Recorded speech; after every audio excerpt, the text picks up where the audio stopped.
Hello Toy Collector fans, Universal Toy Collector here, and welcome to the channel. And welcome to another episode of My Collecting Life, the series where I get to speak to you, members of the toy collecting community, about your own personal collections, what got you into collecting in the first place, and what gives you that toy collecting buzz.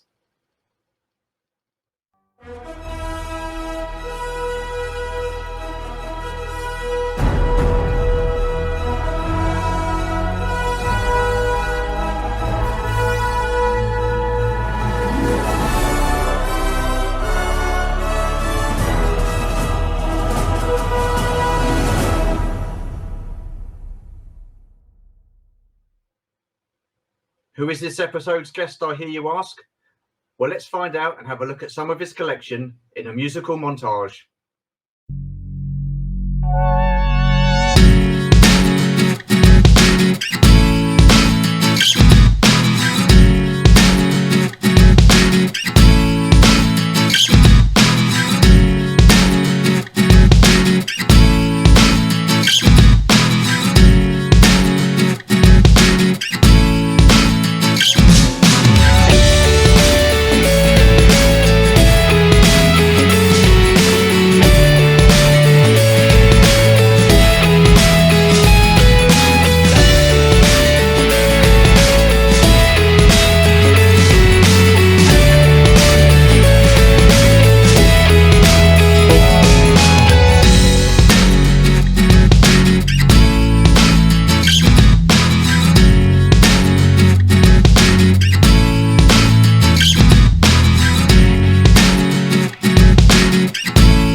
Wow, what another fantastic collection.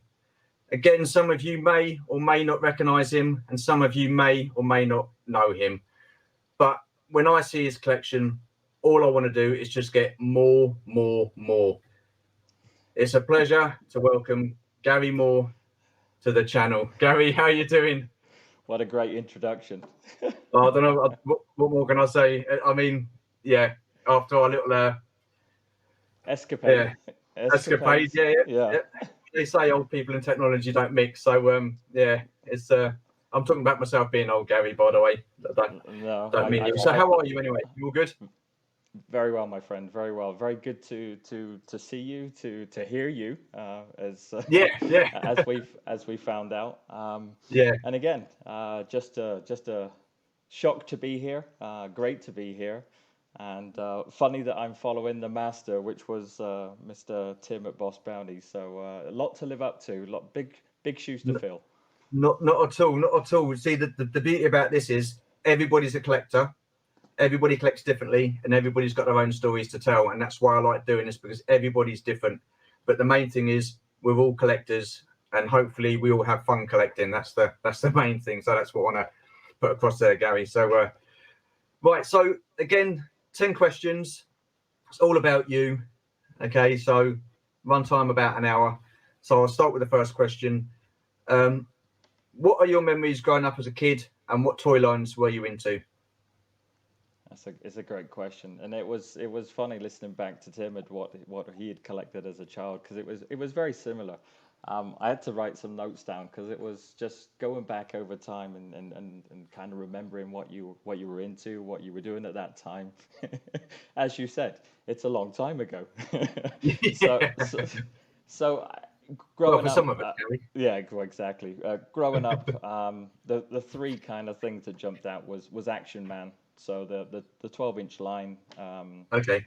Uh, just to kind of get an inkling about me, I'm one of five, so I'm the youngest of five, and there's a 19-year spread between all of us. And so a lot of the toys growing up were either passed down through generation or hand-me-downs, and I suppose the biggest collection straight out of the bat was Action Man, and they seemed to be indestructible at the time. Probably the polyurethane hands were probably the things that deteriorate over time.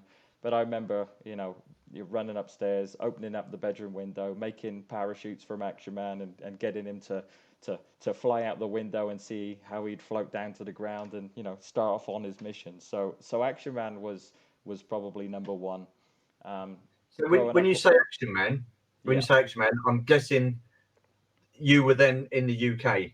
Yes, that's right. So yeah. So Yeah. growing up as a kid, we're in the southwest of the UK, a nice rural place. So lots of land and farmland around us, and so it was an interesting time. But I left the UK in '06, so I was much older, and I left the UK to go to Belgium, and I was there for 7.5 years, and then moved to kind of Texas the last 8 years. But certainly childhood memories growing up in the UK was phenomenal. So everything that I have kind of remembering was all around that great time.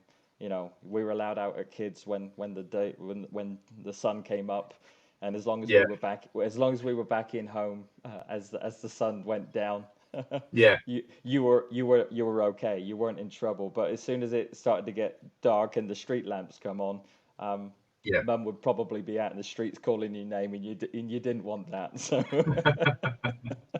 so yeah, Definitely. so definitely Action Man. Growing up, also Lego was a big influence. So just tons and tons of Lego sets. I think at that time when we were kids, it was more about it was going into that space generation. So it was either medieval, and you had the horse and the slot in and the castle, or you had basically space, and space always interested me as a kid. So that was definitely a huge influence in kind of the collecting, but also just the imagination, to be able to build something. That was great. Oh, definitely. I mean, I remember the Lego back in those days, and it's hard to think that Lego nearly went out of business because they just they weren't doing anything. And I think, was it the Phantom Menace, or they started doing some Lego for the Phantom Menace, the Star Wars Lego, and then it all suddenly sort of just picked up. And do you still collect Lego now? I do. I've become a major kind of Lego collector again, especially some of this USG set. So that Millennium Falcon just blows my mind. A big investment. I mean, we're talking serious money for Lego sets, but that you can't resist a Lego set. I'm gonna have to grab one quickly here. No, please do. Because I mean, really, how is that even possible that these sets are now, they're out there, they're for kids, That's the Infinity Gauntlet, isn't it? It is the Infinity Gauntlet. Wow. Yeah, and all Lego movements, and it's crazy, isn't it? Just unbelievable, the fact that they can do what they do with Lego today. Yeah, definitely. Like you say, growing up, it was the medieval castle, great fun, making space station. now you've got, these, massive, just unbelievable, 8,000 piece sets. Definitely. Just but I think you hit the nail on the head when you said the imagination sort of crept into it. I think that was a key part for me as a kid when I was younger. Definitely, the imagination was ran wild, really, and you could build whatever you wanted with the Lego. You could make your Star Wars sets or bases and stuff like that with it, and or GI Joe or whatever it was at the time. So definitely, I think back then, for our generation, I'd say I think imagination was a great key to our playtime. The hours that you would just kill by just making something, breaking something, and putting it back together in different Definitely. forms. I mean, just boxes and boxes of Lego that you had, and I'm kind of one of those separators, so that I would have, I would know where those pieces were, and where Yeah. if I was looking for a 4x2, I knew where I'd find a 4x2 that was white or red or blue or black. Yeah. so, Awesome. so that was another major influence. Star Wars, of course, I certainly had the vintage figures, and I look back, and that's probably, of the two memories of going out to toy stores or being taken out to the toy stores, that's probably what I do remember is picking up a vintage figure off the peg when you could do that when you could do that once upon a time. Yeah, right. Yeah. Oh, how times have changed, Gary. Definitely, mate. But the funny thing that I look back now is that some of the figures that I chose, I seem to have had some, I don't know, some obscure choices at the time.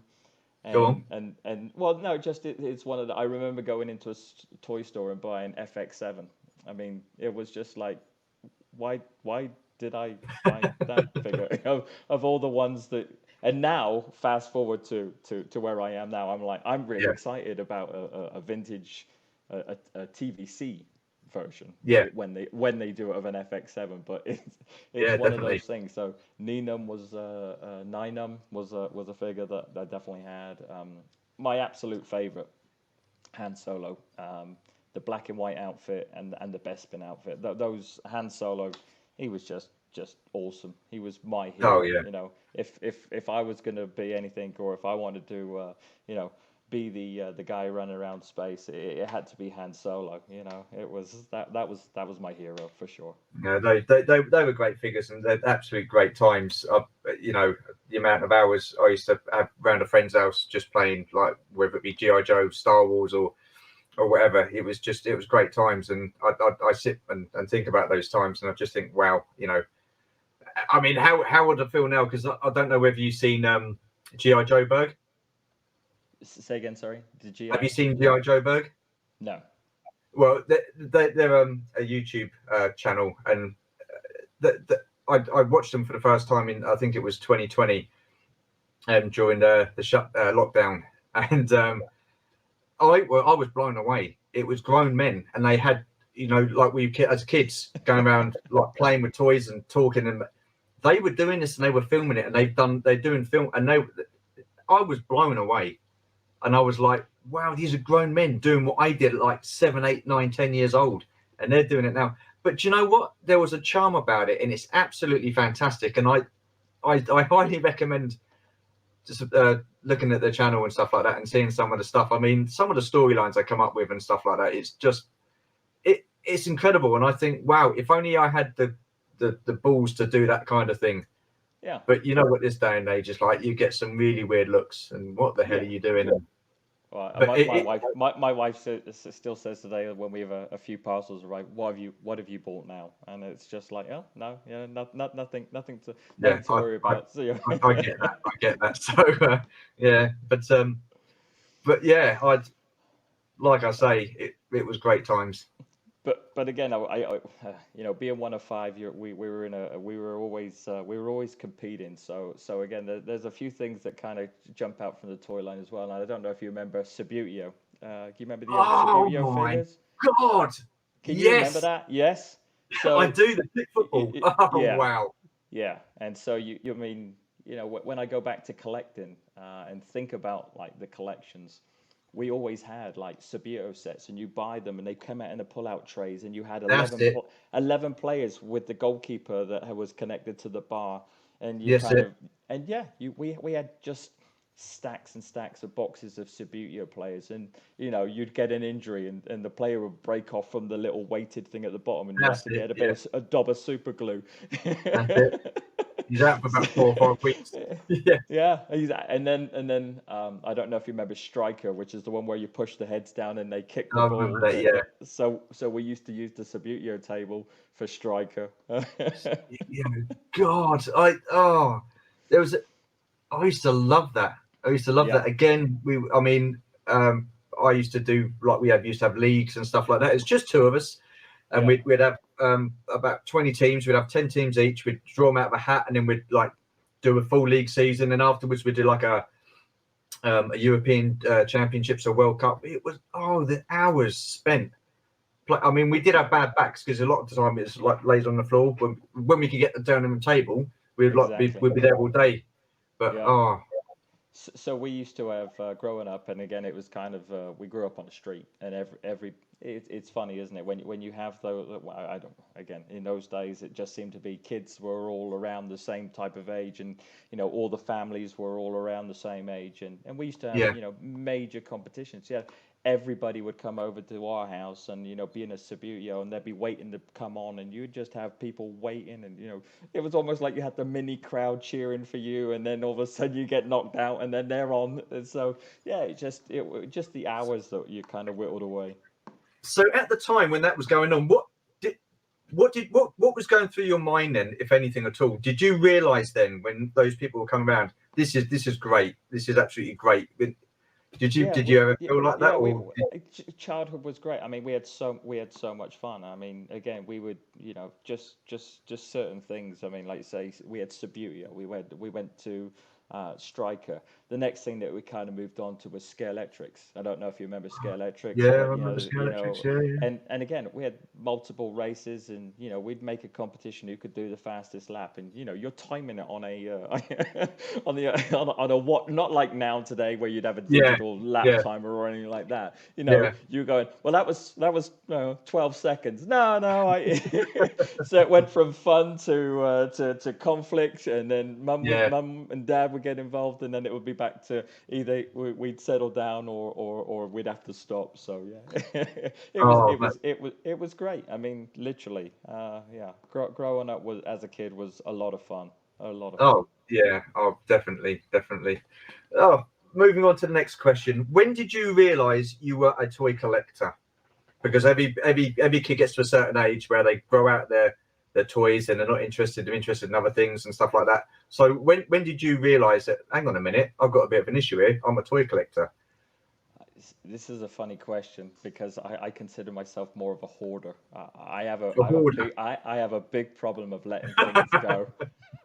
And when you move from the UK and go to Belgium, then you realize you need to declutter. And when you move from Belgium to the US, you definitely, in that short period of time, I'm one of those collectors that says I've got to have a full set. I can't do the onesie twosies. If they release 6, I want all 6. I can't have 5. I've got to get the 6. So I'm a very impatient collector. When something is missing from the collection, I'll go and hunt it down until I find it. But no, I'd say right from the get-go. I mean, again, collecting was fun. You remember the Star Wars cards, the red and the blue ones? I think they did about 5 different series, but the little collector cards. And basically you had a movie scene, and then you had some dialogue underneath, or a statement about what the scene was about. And then if you flipped it over, you would either have writing on the back, like you would a card back or anything like that, or some of them were picture cards, and you could create the picture of the Death Star. So you had 66 cards in each set, and I just remember collecting that, or trying to finish the football books. Panini? Panini.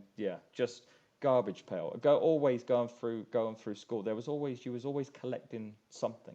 There was always something out there, and again, not that I hoarded everything, but the things that I liked, I would. But then, I was also okay giving stuff away. I mean, coming from a large family, all of my nephews and nieces inherited basically everything that I owned from a kid.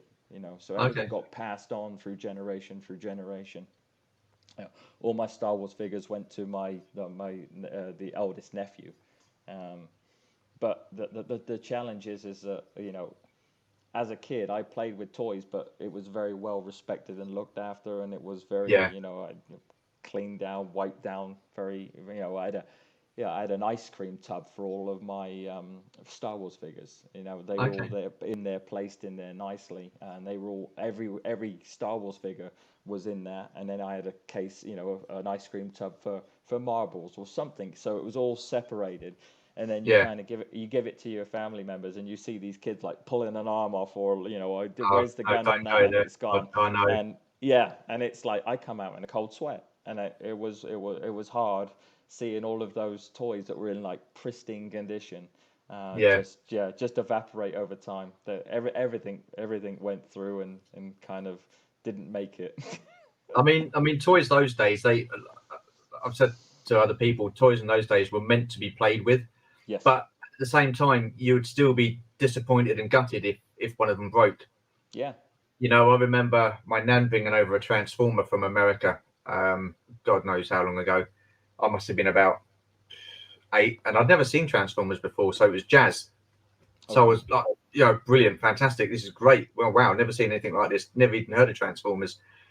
And one day, I was fiddling with it, and one of the arms broke off, and I was gutted because I knew that at that time Transformers hadn't come over to the UK yet, because everything at that time, back in those days, we were behind the US in lots of respects. We were behind the toy releases. We were behind them when the films were released and everything like that.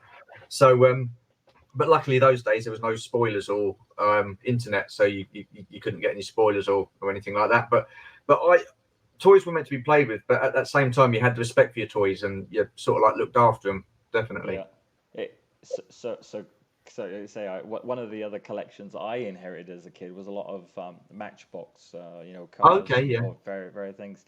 And so my 2 eldest brothers, and it's always funny to see how. So we had one that would not take it out the box. It always stayed in the box, didn't ever get played with, and was always in immaculate condition. The box was in pristine condition. The next brother down, I mean, he would do demolition derby. I mean, literally, you'd get a toy and it would get another one. It would be like bang, and it would be like, there's a piece broken off, and that was his fun. But just to see, they were 2 years apart, but one was just very much meticulous to detail. Wouldn't play with it. The other one just played with toys and smashed them up, and just was, I don't know, suppose a kid. So do you have any of your original toys from your childhood, or are they all gone? No, nothing. No, it's been fun to go back and get things that I had, but unfortunately, none of it is original. It's it's a shame. Well, I say that apart from I'm heavily into computer games and consoles at that time. So I have every console that I was ever given from 1986. So I still have my original ColecoVision. I still have my original Atari 2600, and every console that was released ever from then. So yeah, I still have all of those. I still have the games. They all still work.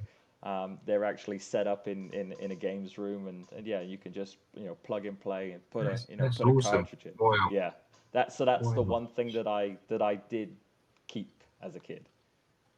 Oh, that's amazing. That is absolutely amazing. I wish I'd have kept a lot of my stuff as a kid, but like you, they were given away or whatever. So, but I do have regrets about that. But I've got stuff now, and luckily with my vintage Star Wars, which was what got me back into collecting, luckily it's all pretty decent sort of like condition. So I'm fairly lucky in that respect. But yeah, I do wish that I'd have had some of my toys from childhood. Yeah. Even if it's just one figure, beat up or whatever, just there he is. That's my figure from my childhood. I'd love that. But so recently, so living here, we had some. And again, it's funny why we're here, but we had some friends that used to live 30 miles away from where we used to live in the UK when we came here. Didn't know them, but we connected through the English thing. and they lived in a local area, but now they're living down in Austin. So we go down there quite regularly, and they have a couple of decent toy stores down there, so they know that. Oh, really? I'm into this, so so they take me off to this toy store, and they don't come in. They were sat outside in the car and they're all chatting. I said, just want 5 minutes to have a look around. I came out with a Han Solo Bespin, absolutely perfect condition, and here's me skipping along, and they're sat in the car laughing at me because I am like I'm just like yeah, That's I'm just like crazy. a pig in poop when I've got this. I mean, it's so much fun. It just brought so much back memories. As this, remember the yellow line down the brown trouser leg, and That's I it. say my old Yeah. figure was in pristine condition, and I found one. It's not the same one, but it just I mean the emotion, that whole joy of finding a Yeah. 3.75 figure in that condition from that year. Oh, Is now definitely. in the collection. It's great. I mean, it's great when you go into a toy shop and they do vintage toys, and or you go to a toy fair or whatever, and you look around and you go, "Oh my god, I remember that!" And instantly, as soon as you see it, so many memories come flooding back. It's like when you mentioned Subbuteo there. It's like, Yeah. wow, It's unbelievable. funny when you just said Toy Fair, it immediately went back. Can you remember Evil Knievel and the stunt bike? I remember Yeah, having that as a kid. Now that was something that got played with. I think the motor ran out, or I mean, Evil Knievel was certainly doing some jumps over flower beds or concrete, stones or something like that. yeah, That certainly got played with. But yeah, I'd love to have one of those back in my collection. Just wow. Well, you never know. You might pick one up, stunt mate. Might pick cycle. one up. There you go. Yeah. Right. So moving on to the next question. What is the main focal point of your current collection? Right. So Star Wars, and I would say the vintage collection. So the original figure from 77 through to 83. Um, all the figures. So I have got a complete set of what I classify as the 96, and Okay. Yeah. that's certainly pride of one of my certainly pride of my collection. The TVC line. I've definitely want Hasbro to kind of finish the 96 there. I think that would be awesome.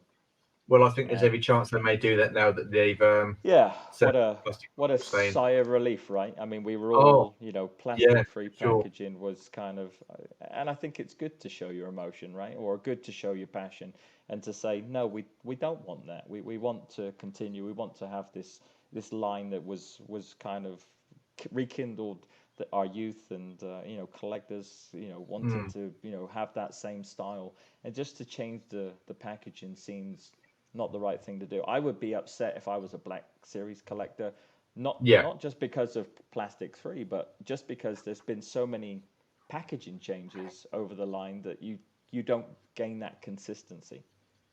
no, I that's it. I mean, they started off, didn't they, with the black and red yeah boxes, which I mean, I suppose are kind of iconic, but they were a bit boring, weren't they?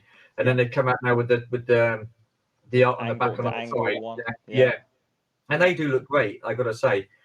But I mean, I collect the Black Series as well, but I tend to open.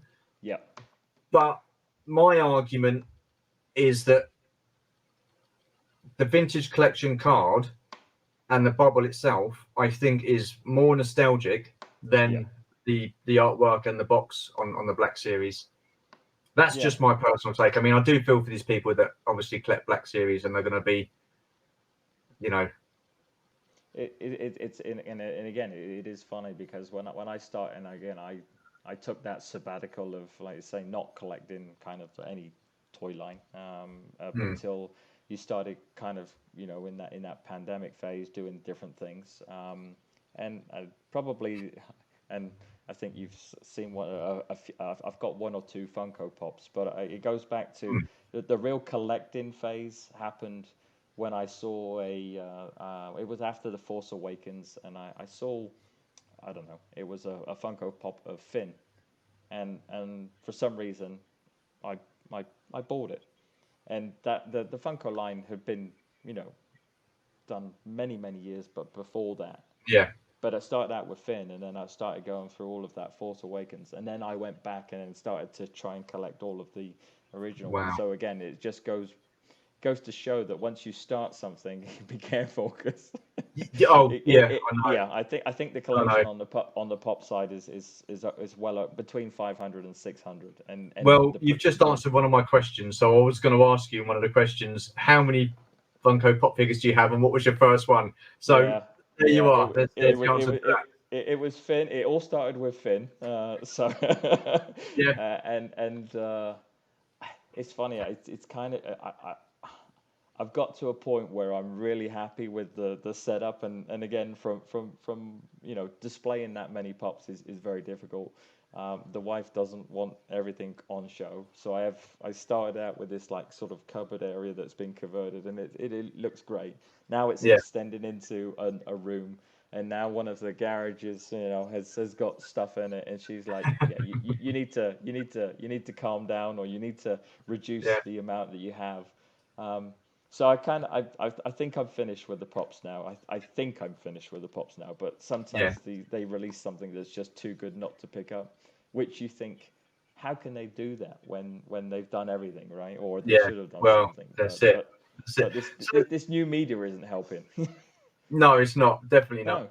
No, it's not. So with the vintage collection, if Hasbro had got rid of the bubble, how would that have affected your collecting? So I like to display. I want to do, like you say, I've got a nice collector's display unit for the vintage '96. And I did one, and I've got one for the Hasbro TVC line. So it's kind of, I say it's old and new. And so I would have continued to buy one. Okay. But if they'd have gone to plastic free, I wouldn't then have put one in a star case and mounted on the wall, because I've got a few. Well, I say a few, quite a lot of figures in star cases on the wall, very similar to not to the extent of Nick at Obi-Wan Kenobi or probably Tim at Boss Bounty. But I've got the wall covered with those figures, and that certainly would have killed that. So instead of buying probably two or three, it would have been one. Just the one. Yeah. And that would have been just the '96. I probably wouldn't have even continued with some of the other product lines. Really? Well, that is interesting. I mean, it's that one small thing that they would have done would have affected a lot of people in a lot of ways, and I think they would have lost out. Yeah. And thank God I think they come to their senses, and I think they've in this case they've listened to the community and say that the packaging is part of the product, right? There's no differentiation. The packaging is actually the box that hopefully you get from Walmart or Target or Amazon arrives in good condition, which is sometimes a bit of a joke. But from that standpoint, the packaging, that when you look at a figure, is the product, right? I mean, it's not just the plastic bubble that you rip off and all of that. That is the product. Yeah. It's not classified for me as the packaging. And they've come out and said that they understand that. So that's, at least I think that's a small win, right? A big win. I mean, because it's the same with the G.I. Joe retro line and the Marvel retro line and the Star Wars retro line as well. So I mean, these figures have just. I mean, I know that Tim said that he'd kind of he bought the first two waves. Well, unfortunately, I think I'm on wave 5. I love these. I love these things. The artwork, the artwork that goes here is probably even more so than the figure inside. I don't buy it for the figure inside, but I do love the artwork when it comes to these. The backstory. I think Marvel have done it right with their card backs. They have a story. They have kind of a better image versus the information you get back on there. And I think that's kind of disappointing. I like the racetrack. I like the line in the figure, but then you get a whole half card of kind of wasted opportunity. Well, in the first release of the vintage collection, as at 1.0, they used to have that information on the back of the card, didn't they? And then they used to have when the figure was first released, or the had a bit more information about it. Maybe that's the next step there. People can get onto their case and just say, look, can we have the cards how they used to be? All right, moving on.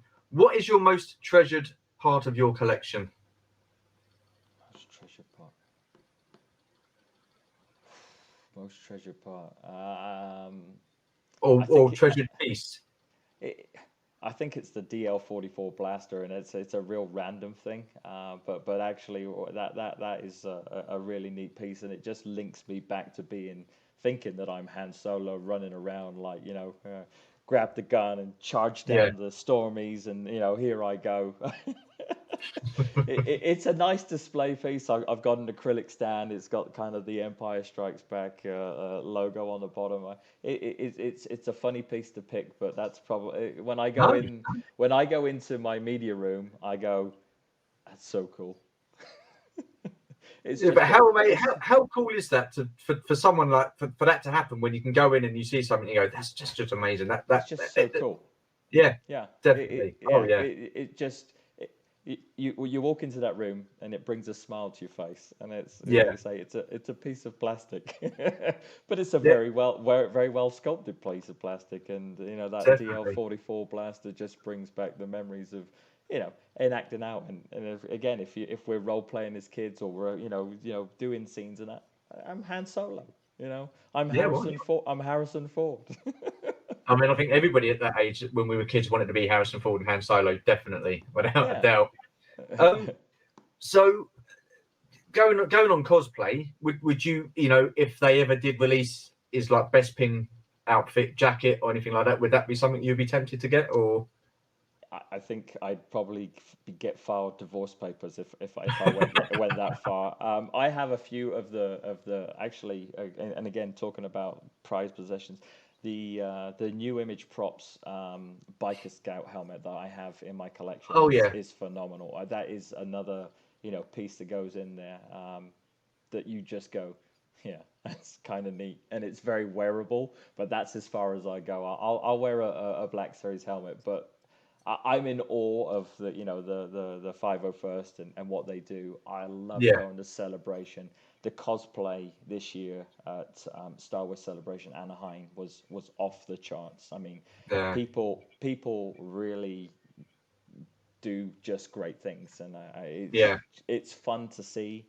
I don't think I could do it. It was interesting meeting up with JD at Star Wars Celebration, and he said that he dressed up as Obi-Wan and he looked absolute killer.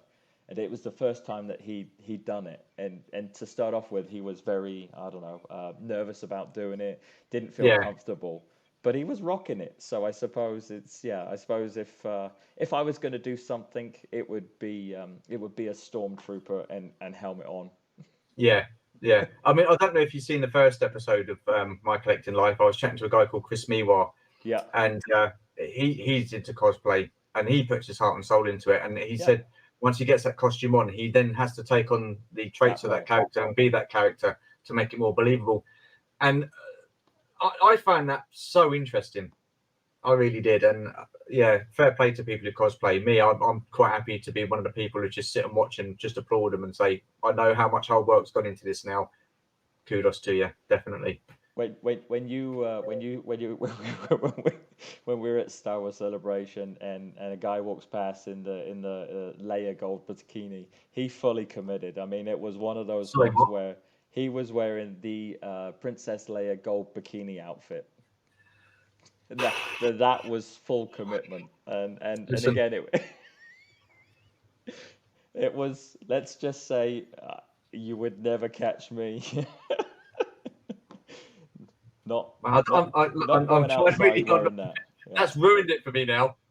Every time I see Carrie Fisher, I'm going to think of that guy that you've just mentioned. I'm going to, there's a bloke just like that.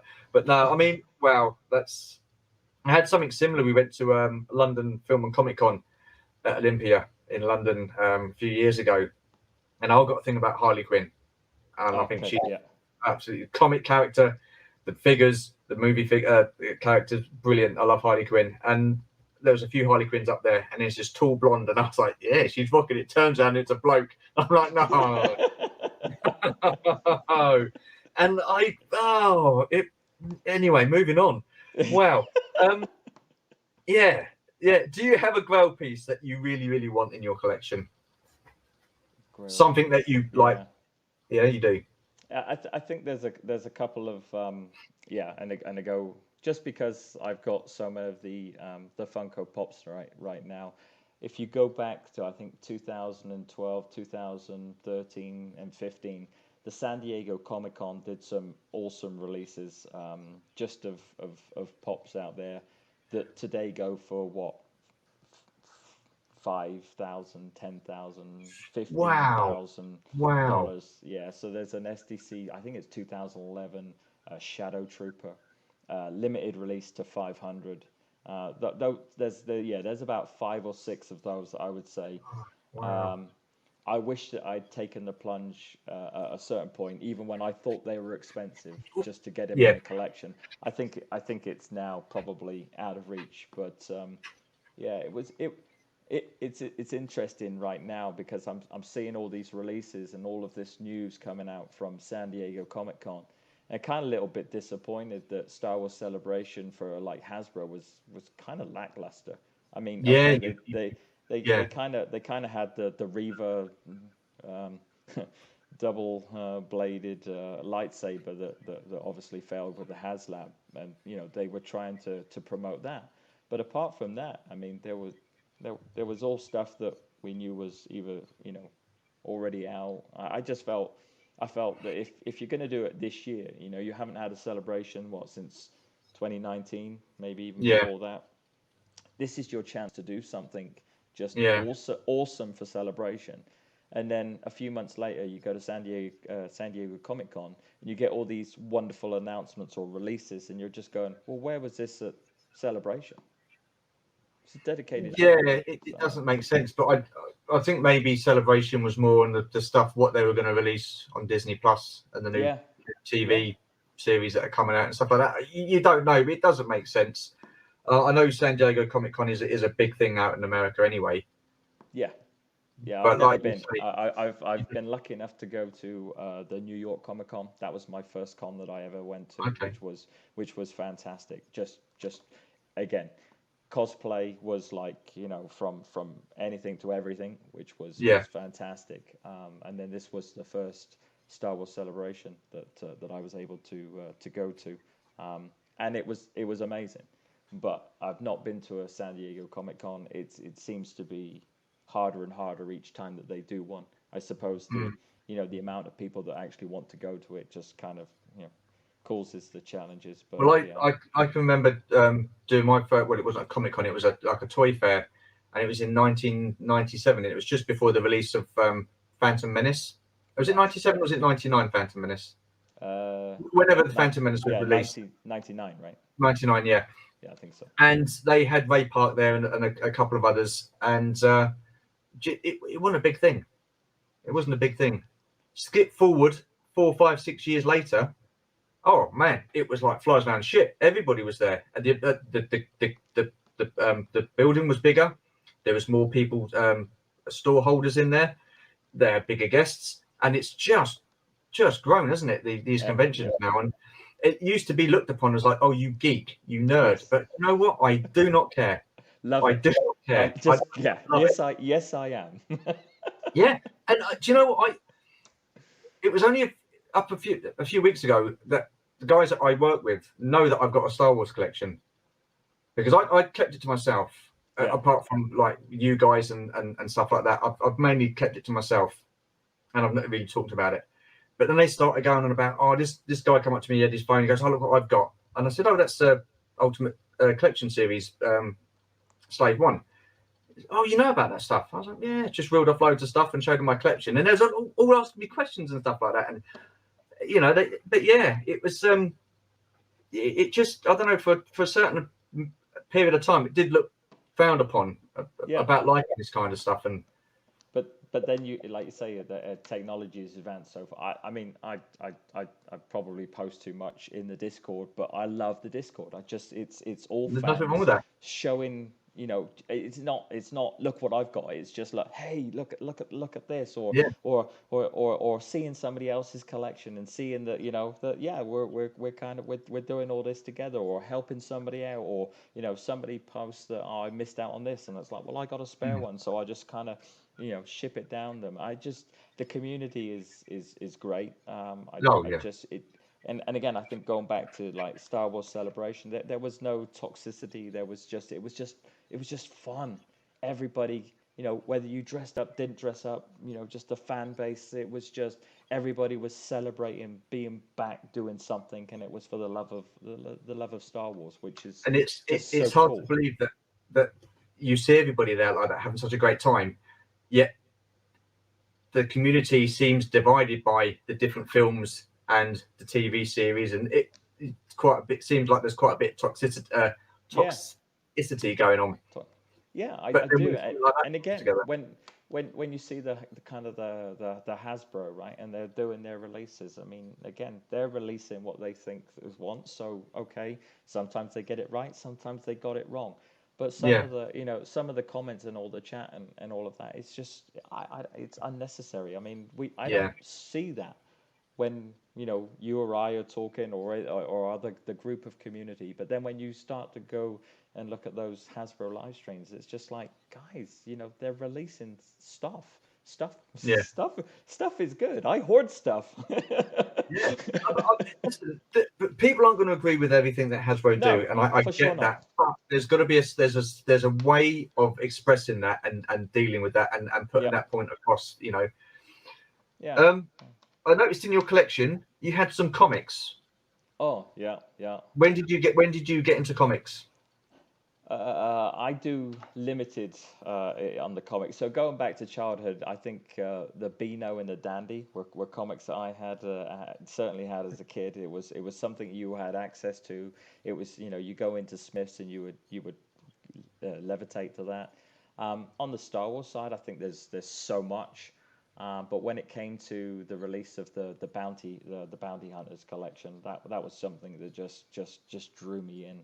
And then with the limited edition or limited series of the the Crimson Reign, there was five issues of that. There's a lot of crossover, but I just love collecting the variants. When it comes to comics, the fact is you can collect so many variants of the same comic with a different cover art, and I think art is something that I'm not an artist. I'm in awe of anybody that can do art, and from that standpoint, I know what I like, and again, I just gravitate to those. I mean, the covers. I mean, it's just wonderful.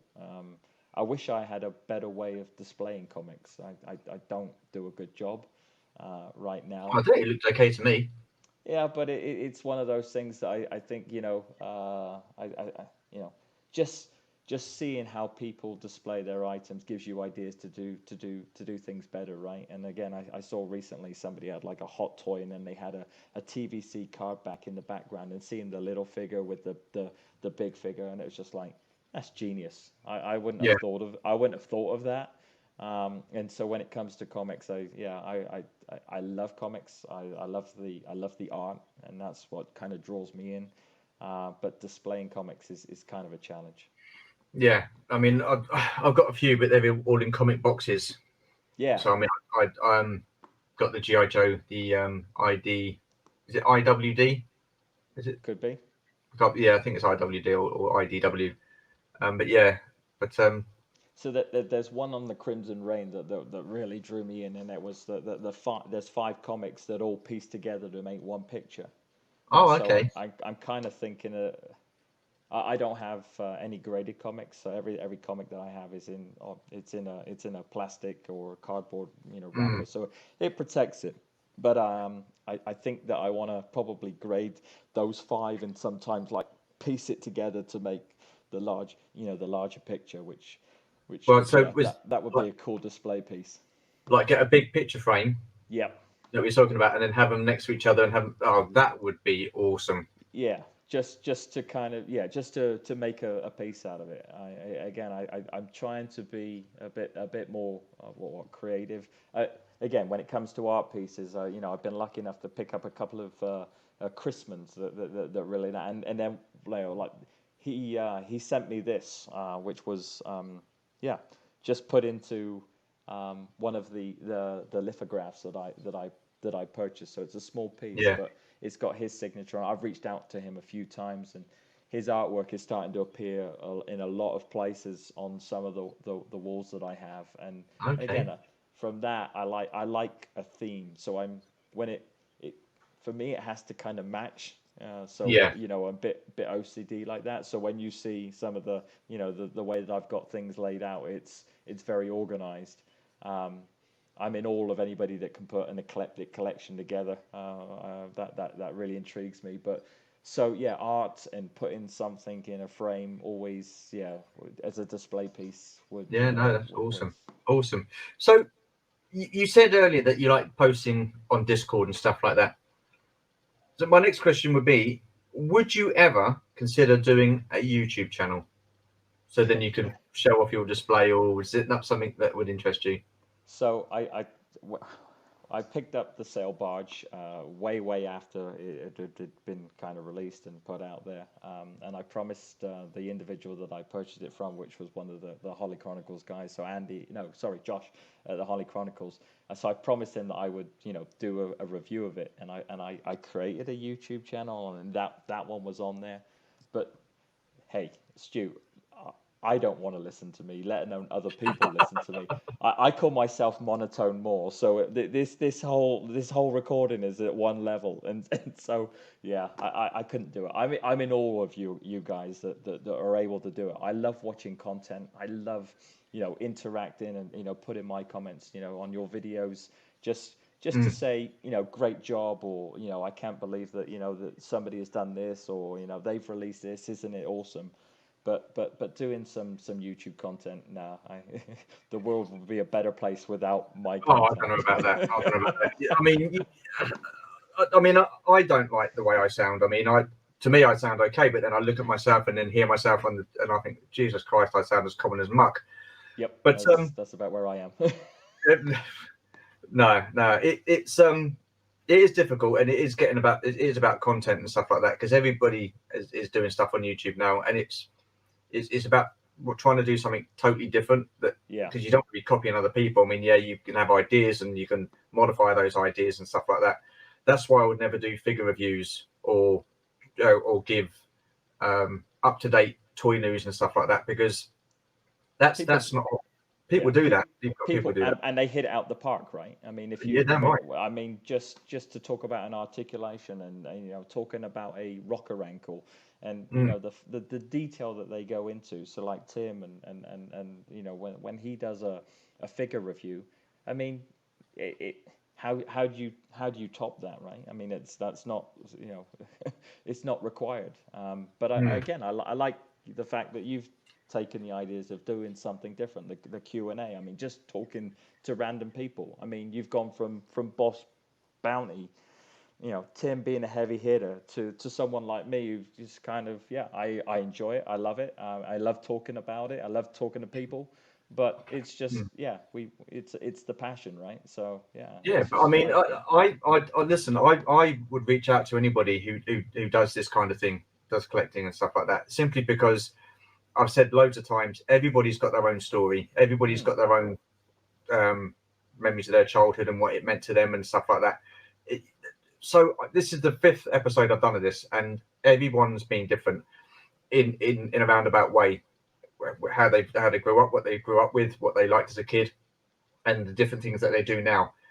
But what I find interesting is that when I ask the next couple of questions, it all centers around the same thing. It's roughly all nearly the same answer, which I find amazing. And moving on to the next question, what gives you that toy collecting buzz? Yeah, I'd love to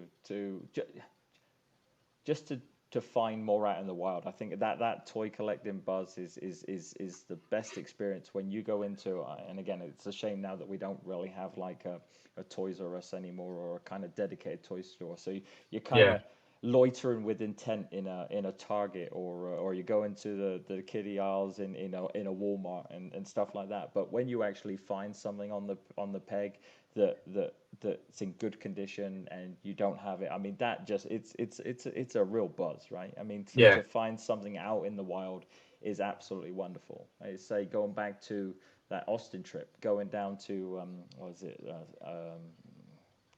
Outlaw Moon, walking into that toy store, not knowing what you're going to find, and finding a Bespin Han Solo in pristine condition at a price that I'm okay with, was just, yeah, the ultimate buzz. I mean, just to find that. I think some of the pre-ordering and buying online, it's kind of lost its kind of appeal.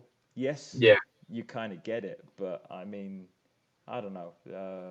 With the challenges that are going around with shipping and COVID and all of those issues right now, once upon a time you were getting quite a good flow of product, but right now, I mean, I'm just, the last wave I got was the Obi-Wan, Mace Windu, the Anakin Skywalker, and Ahsoka wave. But I mean, everybody's had that forever.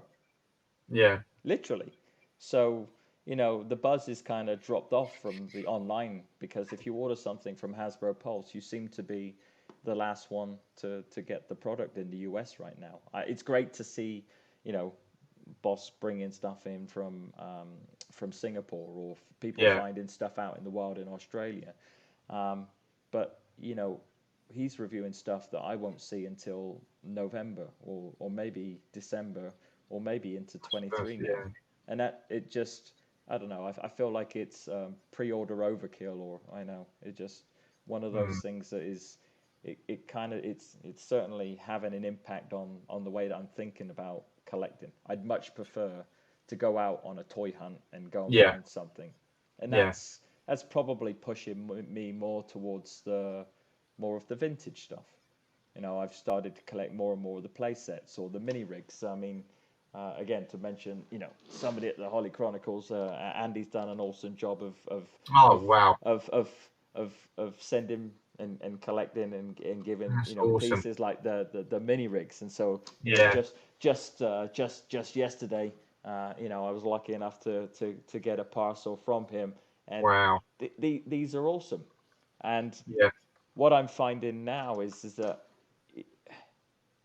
I'm having fun finding not even incomplete things and then restoring. I've done a lot of restoration on vintage stuff that's not in good condition, but now is, because you've got those tutorials or videos, or just taking things apart and putting things back together, or putting a Clorox wipe over something to take it from something that hasn't seen a clean in such a long period of time, and it's been great fun.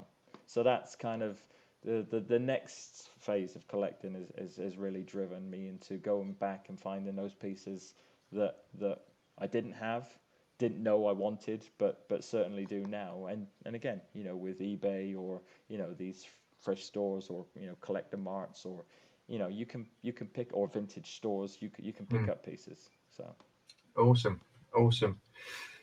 This has been an absolutely fantastic chat, Gary. Really have enjoyed it. I've got one more question left for you, mate. What does your collection mean to you? What does it mean to me? Just the fact that it puts a smile on my face. I just go back to that, the nostalgia of, like you say, reminiscing of being a kid, and they were really fun times. Growing up as a kid, it was a lot of fun. I'm not saying we had a lot, but somehow you ended up with a lot. And again, it was just friends, just playing with friends and spending hours and hours of your life, as a child, being a child. I think kids nowadays kind of get lost in kind of screen time, and we played, we set up a scene with an Action Man, or build a piece of Lego, or do something that wasn't a 5-minute attention span, or locked in on a TV screen. I mean, growing up in the UK, you didn't watch much television because you had BBC One, BBC Two, and ITV. That was it, wasn't it? I think in '84 was it that we got Channel 4, or maybe '86. Yeah. And I remember tuning in the TV to find a full station, but you didn't watch TV. I mean, kids, you came home at school, and it was like 3:30 till probably the news at 5, and that was your piece of television that was over. And now today it's everybody's locked in on a screen. So for me, collecting is about going back and reminiscing as a kid. But I say some of these figures now have just evolved so much. I mean, I think you said it in the last stream, is that the taking a 3.5-inch figure that used to go like right arm, left arm, head, leg is now, I don't know how many points of articulation, and rocker ankles and ball joints, and just phenomenal. These are engineers that have just taken toys to an ultimate level, and they continue to get better and better. So yeah, in my opinion, and this is only my opinion, I don't think it matters how awesome a modern day figure is. I still don't think you'll ever quite get that same nostalgia buzz as when you're looking at a 5 POA vintage Star Wars figure. I can agree with that for sure. Absolutely. That's yeah. Look at them and now. It'll be interesting to see. Again. So I have a daughter of 20 years of age, and she's obviously got some of my hoarding or collecting aspirations. So one day she's going to inherit all of this this stuff, and it'll be interesting in 20 years time, 30 years time, 40 years time. Some of this, will it have the I don't know, the same appeal, the same, will people go look at what we were playing with or collecting in 2020 or 2022? It'll be interesting just to be able to look back and see what happens next. Definitely. On that note, we're going to call it a wrap there. Gary, thank you so much for partaking in this. It's been absolutely amazing chatting to you. So interesting. Again, someone with a totally different outlook on things with their collecting and what they like and stuff like that. Just an interesting chat. So really, really appreciate it. Do you have any social media where people can hook you up, or are you not on social media? If you're very desperate, you can find me on YouTube, and you'll find the 2 or 3 videos that I have on there. But no, if you know me, or if you're in some of the groups, say hello on Discord. But that's about it, my friend. That's it. That's as far as I'm going.